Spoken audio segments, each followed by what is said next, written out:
Ang bagong multi-role response vessel at offshore patrol ship ay nagpapalakas ng mga kakayahan laban sa iligal na pangingisda at pagsubaybay sa mga banta sa seguridad. Tama mga utol, no? Para i-check to. Pero no, considering, no, sa marami, kumbaga, mga utol, karamihan na, o hindi, kung hindi man lahat, marami sa mga barko natin at kagamitan ng ating AFP ay galing sa Japan. Kadalasan yun yung mga barkong ginagamit ng Philippine Coast Guard at Philippine Navy. Ang karamihan doon o yung iba ron ay galing na sa Japan. Yung iba ay galing sa South Korea at may order pa tayo sa South Korea kung hindi ako nagkakamali. Pero itong 12 barko na ipinangako ng Japan na ipabibigay sa atin, magdadagdag talaga yun ng puwersa o presensya doon sa mga pinapatrolyahan. Yun naman yung reason kung bakit tayo naaagawan o nabubuli ng China dahil kakulangan natin sa barkong nagpapatrolya sa ating mga teritoryo. And to check yung mga karagdagan pa na mga kagamitan o equipments na ibibigay sa atin ng Japan, actually hindi naman ibibigay. It comes with a cost, syempre, di ba mga utol? Pero napakaganda na rin na ito yung mula sa China military, report mula sa China.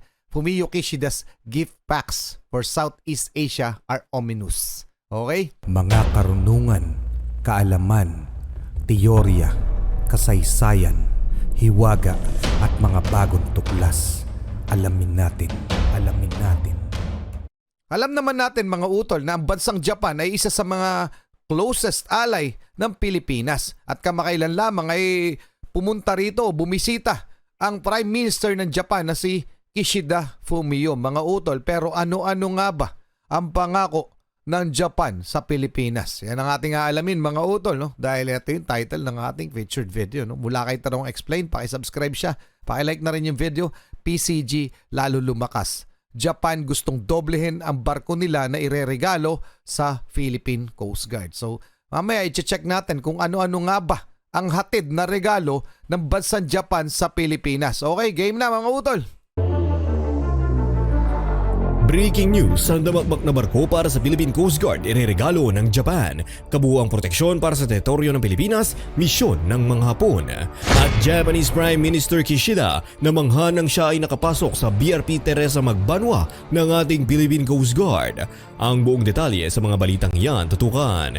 Yan ang mga nagbabagang balitang hatid ko para sa inyo ngayong araw. Kaya kung handa ka na kaibigan na may humanap na ng pwesto at makinig ng mabuti upang walang mamiss na impormasyon. Tarong Explain. Kabuuang proteksyon para sa teritoryo ng Pilipinas, pinangako ng Japan na palalakasin ang Coast Guard ng Pilipinas. Naharap ang Pilipinas sa patuloy na banta sa seguridad sa pinagtatalo ng rehiyon ng South China Sea. Bilang isang archipelago na bansa na napapalibutan ng mga sea lane, ang pagprotekta sa teritoryo at mga resources ng dagat nito ay napakahalaga bilang pagpapakita ng pangako na palakasin ang mga depensa ng Pilipinas. Binigyan ng Japan ang bansa ng maraming barko at radar system sa pamamagitan ng Philippine Coast Guard. Sa kanyang pagbisita dito sa Maynila, muling pinagtibay ni Prime Minister Kishida ang pangako ng kanyang bansa na pahuhusayin ang mga kakayahan sa maritime security ng Pilipinas. Sa isang talumpati sa Kongreso ng Pilipinas, binanggit ni Kishida ang paghahatid ng Japan ng 12 barko para sa Philippine Coast Guard sa madarating na taon. Kabilang dito ang 10 multi-role response vessel, 2 offshore patrol vessel at isang buoy tender vessel. Ang pinakamalaking barko ng Coast Guard na kasalukuyang nasa serbisyo ay ang BRP Teresa Magbanwa, isa sa mga multi-role response vessel na ibinigay ng Japan. Ayon sa mga ulat, balak ng Japan na bigyan ng Philippine Coast Guard ng ilan pang mga sasakyang pandagat sa mga susunod na taon upang mas mapalakas ang mga kakayahan nito. 2 bagong multi-role response vessel ang nakaschedule para sa paghahatid sa taong 2023. Ang bawat barko ay magiging humigit kumulang 50 to 55 meters ang haba na may kakayahang magsagawa ng paghahanap at pagsagip, pagpapatupad ng batas at mga operasyon sa seguridad sa dagat. Ang Japan ay nagregalo din ng mga bagong offshore patrol vessel na maaaring sumubaybay sa malawak na exclusive economic zone ng bansa. May sukat na humigit kumulang 65 to 70 meters. Ang bagong patrol ship ay papasok sa serbisyo sa taong 2024. Magtatampok ito ng mga advanced na radar at sensor system upang tumulong sa pagsubaybay sa karagatan ng Pilipinas. Tsaka knowing Japan, pagdating sa teknolohiya, mga utol, advanced talaga sila. At saka bukod dyan, nilalayo na ng Pilipinas na tayo mismo ay gumawa ng sarili natin mga barko at saka ng ating mga kagamitang pandigma. So pinag-uusapan na po yan ng ating gobyerno, pero mabalik muna tayo dito sa regalo ng bansang Japan. Okay, yung 12 multi-role, 12 barko na ibibigay ng Japan sa Pilipinas, talagang sinabi yun ni Prime Minister Fumio Kishida sa kanyang speech doon sa Congress, Joint Congress, something like that. Anyway, mga utol, mamaya i-check natin kung ano pa yung mga planong ibigay ng bansang Japan bilang tulong sa pagpapalakas ng sandatahang lakas ng Pilipinas. Yan ang kagandahan, no? Na matitibay ang ating mga kalyado. So ano masasabi nyo dyan? Pa-comment na lang. Mamaya titingnan natin tong report o yung article tungkol dito. Okay? Ang mga barkong gawa ng Japan ay iniayon sa kakaibang operating environment at mga kinakailangan ng Philippine Coast Guard bilang karagdagan sa matitibay nitong hull na may kakayahang makayanan ng mas malalakas na alon. Na may kakayahang makayanan ng mas malalakas na alon sa dagat, ang mga sasakyang pandagat ay may maluluwag na deck at kagamitan na angkop para sa mga medikal na paglikas. Dahil sa archipelagic na heograpiya ng Pilipinas, ang mga barko ay may mahusay na pagmamaniobra at tibay upang magsagawa ng mahahabang patrol. Ang mga donasyon ng Japan ay magbibigay daan sa Philippine Coast Guard na palawakin ang presensya nito sa 36,000 km na baybayin ng bansa. Ang bagong multi-role response vessel at offshore patrol ship ay nagpapalakas ng mga kakayahan laban sa iligal na pangingisda at pagsubaybay sa mga banta sa seguridad. Tama mga utol, no?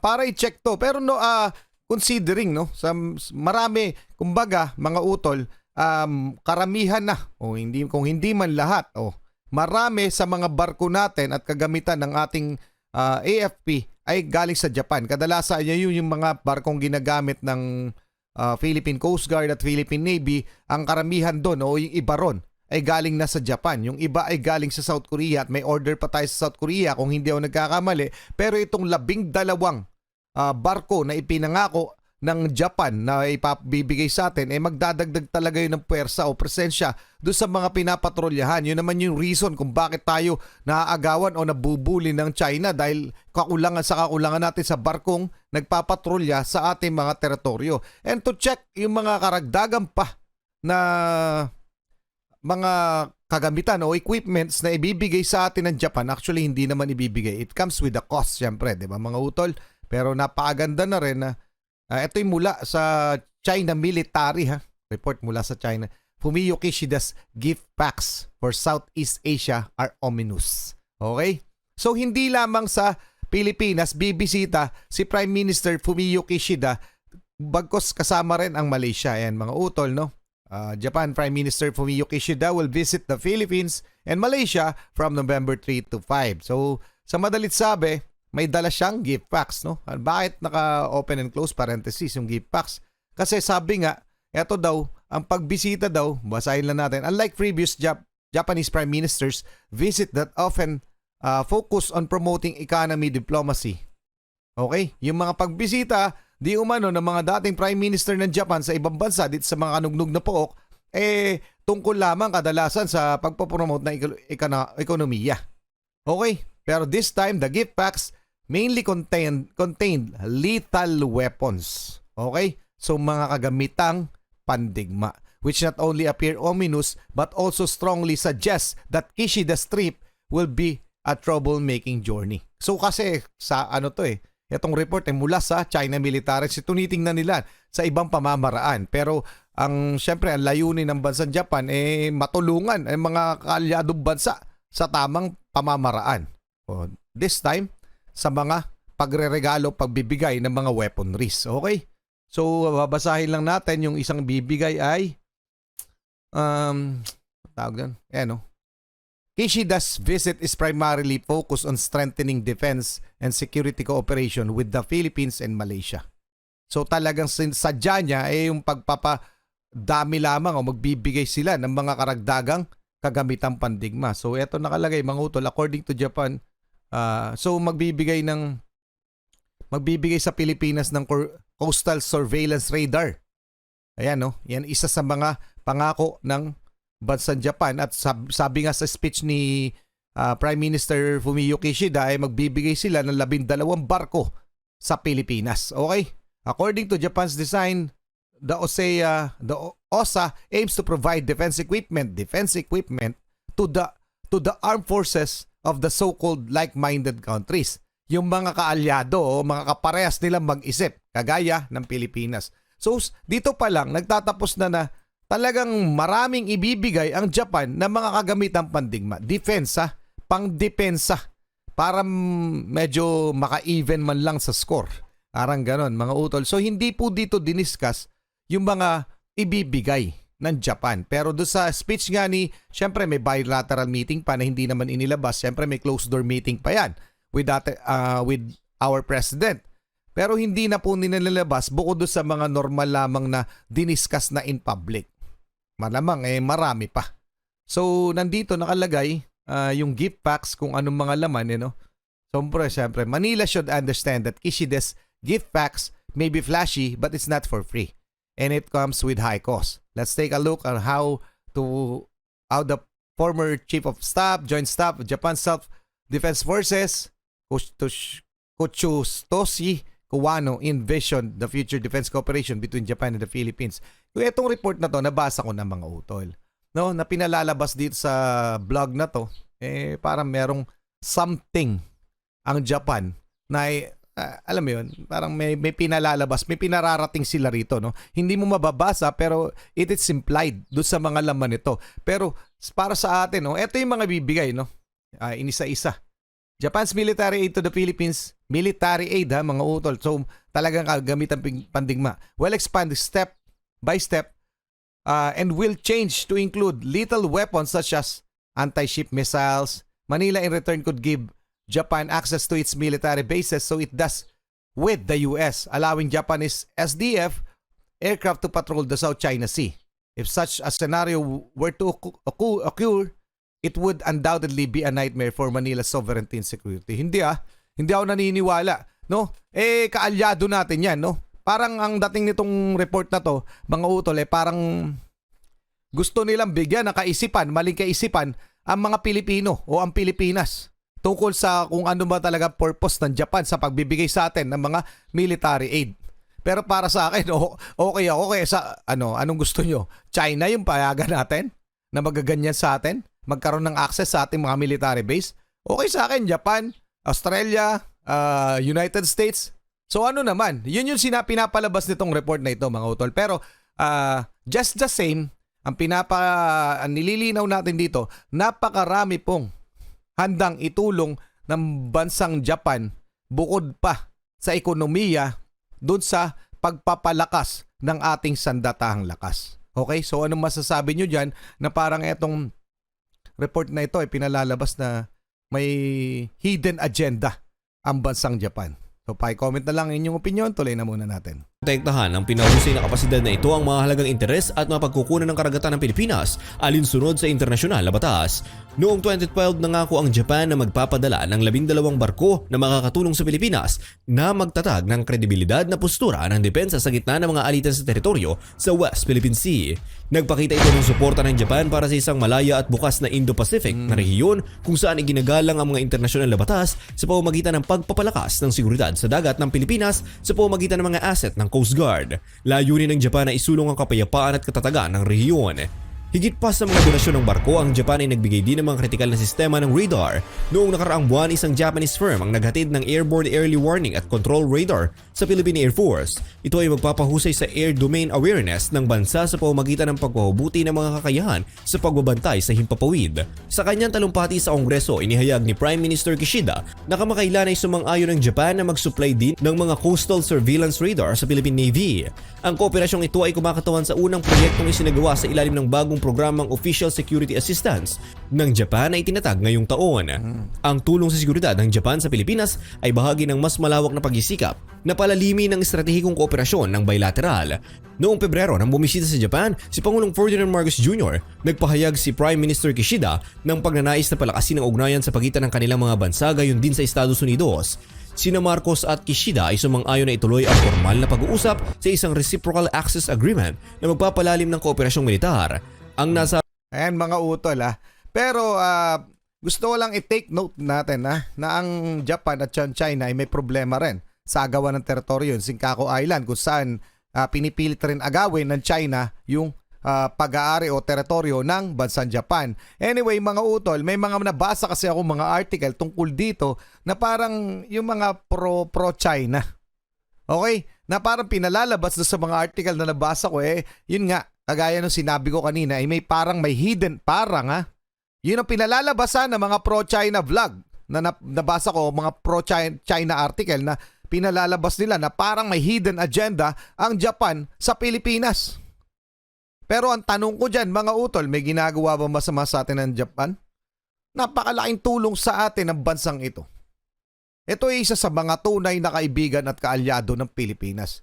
So, sisiraan ng gaya ng dating diskarte pa rin ng China, kagaya ng ginagawa nila sa US, isa rin ginagawa rin nila sa Japan. Na sinisira rin nila na, mag-ingat ang Pilipinas. Dapat mag-isip ang mga Pinoy dahil meron ngang iniisip may hidden agenda ang Japan. So, anong masasabi nyo dyan, mga utol? Pero ako sangayon ako doon sa mga pagtulong ng Japan sa atin, sa ating bansa. At palagay ko naman nasa maayos silang wala silang hidden agenda dyan. Bukod doon sa economic ties at saka military ties natin, tinutulungan nga nila tayo ng maayos, including South Korea. Makakakampi natin yan. So yung mga mababasa ninyo, baka sakali, baka mag-isip kayo na, oo nga parang tama ang sinasabi. Magaling ang ganyan, magaling ang China sa ganyan magbaliktad ng mga pangyayari. Sila itong merong hidden agenda. Sila itong mga nangaagaw ng ating teritoryo, mga utol, hindi ang bansang Japan. Okay? So paki-comment ang inyong opinion. Tuloy na muna natin. Kung anong masasabi nyo dyan, good job, Japan. Sabing kasunduan ay makikinabang sa parehong bansa sa pamamagitan ng pagpapadali ng mas malapit na koordinasyon sa mga issue sa depensa. Sa pamamagitan ng mga donasyon ng barko at mga probisyon ng radar, ang Japan ay nagpakita ng konkretong suporta para sa seguridad at soberanya ng dagat ng Pilipinas. Sa isang fleet ng 13 Japanese-built vessel kabilang ang pinakamalaking barko ng Philippine Coast Guard, ang Coast Guard ay nakakuha ng mga kritikal na asset para sa mga patrol, search and rescue operations at mga misyon sa pagpapatupad ng batas.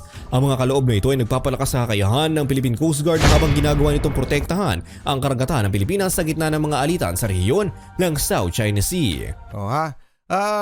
Laking bagay nun, 12 barko na karagdagang pwede magpatrolya sa ating mga sa ating exclusive economic zone na yung ilan inaagaw. Baka nga hindi lang ilan. Halos lahat nga, pati Pag-asa Island gusto na nakaagawin nitong China. So, malaking bagay yan, mga utol. So, sana lang mapadali yung pagdating. Kasi, and iniisip na rin ng Pilipinas na gumawa na tayo ng sarili nating armaments, gumawa tayo ng sarili nating arsenal. Makapaggawa na gano'n. Sana lahat ng yan, mga proyekto na yan, mangyari. At sa tulong na rin ng mga kaalyado nating bansa, napakaraming tumutulong po sa atin. At tayo po ay nasa panig ng tama. Ang mali po dito ay ang China kung bakit nagkaaganyan yung buong South China Sea. So pinipilit nila. So ano masasabi nyo dyan? It's time na magkaisa tayo at maraming salamat sa Japan, particular kay Prime Minister Fumio Kishida. So may radar system, may mga barko, may mga lethal weapons, anti-ship missiles, napakaraming handang ibigay sa atin ng bansang Japan. Siyempre yung iba gift, yung iba babayaran natin. Pero yung terms na yun, hindi makakabigat sa ating gobyerno. Okay, so ano masasabi nyo dyan mga utol? Paki-comment na lang. Maraming salamat sa iyo. Tarong explain. Maraming salamat sa inyo. Muli ako sa Target Achilles. In behalf of the Real Southway Production, ako nagpapasalamat sa walang sawa niyo pagsuporta. Kayo mag-iingat. Keep safe. God bless. Saludo po sa inyo lahat. Maraming salamat po.